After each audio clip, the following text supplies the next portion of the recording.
He told me he looked forward to our next meeting, that he thought this collaboration would be productive for both of us. But the way he said it, the way his eyes lingered on mine before he closed the door, suggested he was thinking about more than just academic productivity.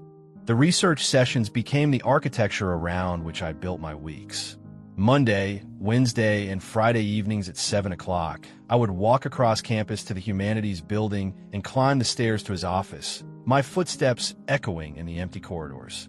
The routine should have made our meetings feel ordinary, but instead each session carried the weight of anticipation, as if I were walking towards something I couldn't name but desperately needed. We worked with texts that explored the hidden territories of human experience. Wilde's Letters from Prison, where he wrote about love that dared not speak its name. Forster's early manuscripts, filled with characters who yearned for connection they couldn't openly pursue. Simons's private writings, where academic discussion gave way to personal confession. Professor Hale guided me through these works with the precision of a surgeon, showing me how to read between the lines, how to understand what couldn't be said directly. The office felt different in the evenings than it did during the day. The overhead fluorescents remained off, replaced by the warm glow of his desk lamp and a small reading light he positioned near my chair. The shadows seemed deeper, more forgiving. Sometimes I would arrive to find him already absorbed in his work, his shirt sleeves rolled up, his tie loosened, looking less like the distant professor from lectures and more like someone I might encounter in the ordinary world. Our conversations began to extend beyond the immediate scope of our research. He would ask about my interpretation of a passage, and my response would lead him to share his own insights, which would evolve into discussions that had little to do with Victorian literature and everything to do with the nature of desire, identity, the masks we wear to navigate a world that demands conformity. I found myself speaking more freely in that dimly lit office than I ever had anywhere else, saying things I hadn't known I was thinking. The boundary between academic work and personal revelation blurred with each session. When we discussed Wilde's letters about the love that transforms and destroys, Professor Hale's voice would drop to barely above a whisper, and I would find myself leaning closer to catch every word. When we analyzed passages about forbidden longing, our hands would reach for the same book, and the brief contact of skin against skin would send electricity racing up my arm. I began to write differently, both for his research and for my other classes. My essays became vessels for confessions I couldn't make aloud, metaphors that spoke to yearning I had never acknowledged. When I wrote about Tennyson's grief for Arthur Hallam, I found myself exploring types of love that textbooks never discussed. When I analyzed the homosocial bonds in adventure novels, I discovered I was really writing about the ache of wanting something society insisted didn't exist. Professor Hale read everything I wrote with an attention that felt like a form of intimacy. He would return my papers covered with notes in his careful handwriting, comments that responded not just to my arguments, but to the subtext beneath them. Sometimes his observations cut so close to what I was really trying to say that I would flush while reading them, as if he had seen through every layer of academic language to the raw need underneath. The sessions stretched longer each week. 7 o'clock became 8, then 9, then 10. We would lose track of time while dissecting a particularly complex passage, our conversation flowing from literary analysis to personal philosophy to something that approached confession. I began to understand that he too was searching for something in these texts, some answer to questions he couldn't ask directly. One evening in October, while we were examining correspondence between writers who had loved in secret, he asked me what I thought drove such relationships. Not the historical context or the social pressures, but the emotional truth at their center. I found myself talking about the particular intensity that comes from loving what you're not supposed to love, the way prohibition can transform desire into something more powerful than it would be if freely expressed. As I spoke, I realized I was no longer talking about Victorian writers. I was talking about the way I had begun to think about him, about the anticipation that made my hand shake as I climbed the stairs to his office, about the disappointment I felt when our sessions ended, and I had to return to the ordinary world of classrooms and roommates and Sunday phone calls with my parents. He listened without interrupting, his eyes never leaving my face. When I finished, the silence that followed felt different from our usual comfortable pauses. It felt charged, dangerous, like standing at the edge of something I couldn't see but could sense in my bones. He said my insights were perceptive, that I understood these writers better than most scholars who had spent decades studying them. But the way he said it, the way his voice caught slightly on certain words, made it sound like he was saying something else entirely. That night, I lay on my mattress staring at the ceiling and finally admitted to myself what had been building for weeks. I wasn't just intellectually fascinated by Professor Hale or grateful for the academic opportunity he had provided. I was falling in love with him. The realization hit me like cold water, shocking and undeniable.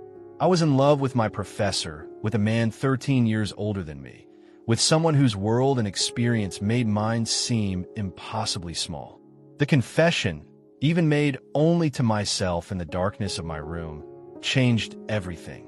The next morning, I walked to class knowing that every word he spoke would affect me differently, that every glance would carry weight I couldn't ignore. I was in love, and it was both the most terrifying and most alive I had ever felt. The revelation came on a Tuesday evening in late October, when the campus had surrendered to autumn and the trees outside his office window rustled with leaves that caught the lamplight like amber. I had arrived for our session carrying a new essay, one that had poured out of me in a single sitting the night before. It was ostensibly about coded language in Forster's Maurice, but really it was about the agony of wanting someone you couldn't have, about the particular torture of love that must remain unspoken. Professor Hale read it while I sat across from him, pretending to examine a collection of Simons's letters, but actually watching his face for any reaction. The office felt smaller that evening, the shadows deeper, the silence more charged with possibility.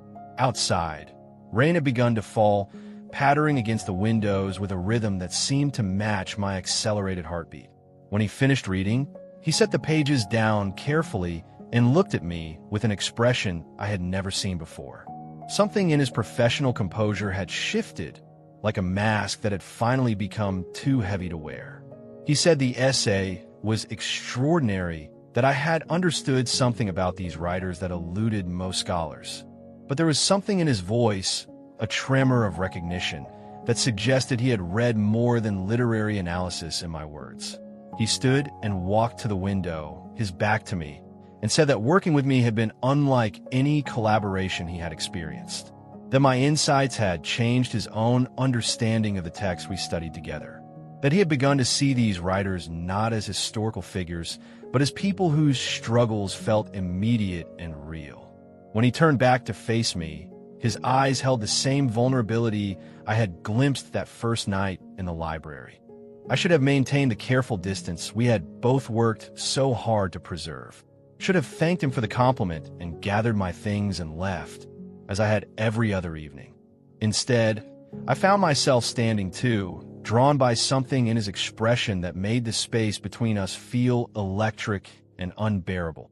I told him that the research had changed me as well, that I had discovered things about myself I hadn't known were there. The words came out awkward and insufficient, nothing like the careful prose I crafted for his assignments.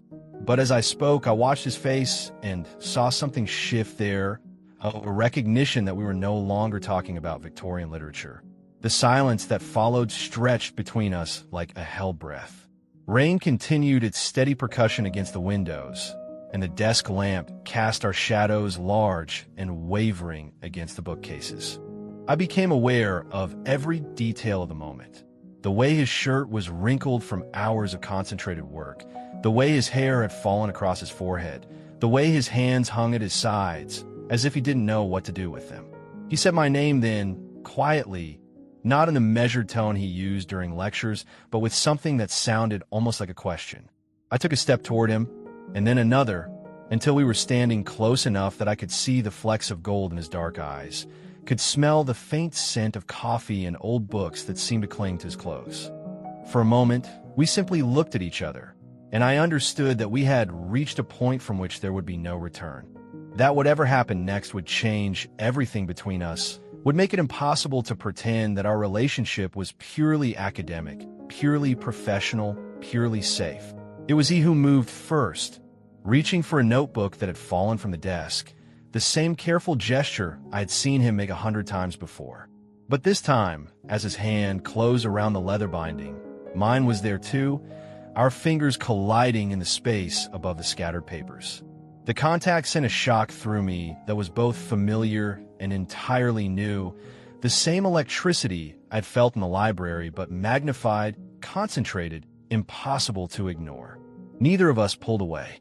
Instead, his fingers interlaced with mine, tentative at first, then with growing certainty. I could feel his pulse against my palm, could see the way his breath had quickened.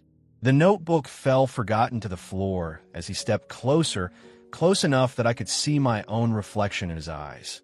When he kissed me, it was with the same careful precision he brought to everything else, but underneath the restraint was something desperate and barely controlled.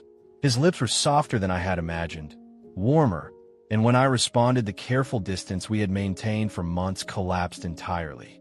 I felt myself dissolving into the kiss, into him, into the realization that this was what I had been moving towards since that first night in the library. The kiss lasted perhaps 30 seconds, but it contained years of unspoken longing, months of careful tension, weeks of growing certainty that what was happening between us was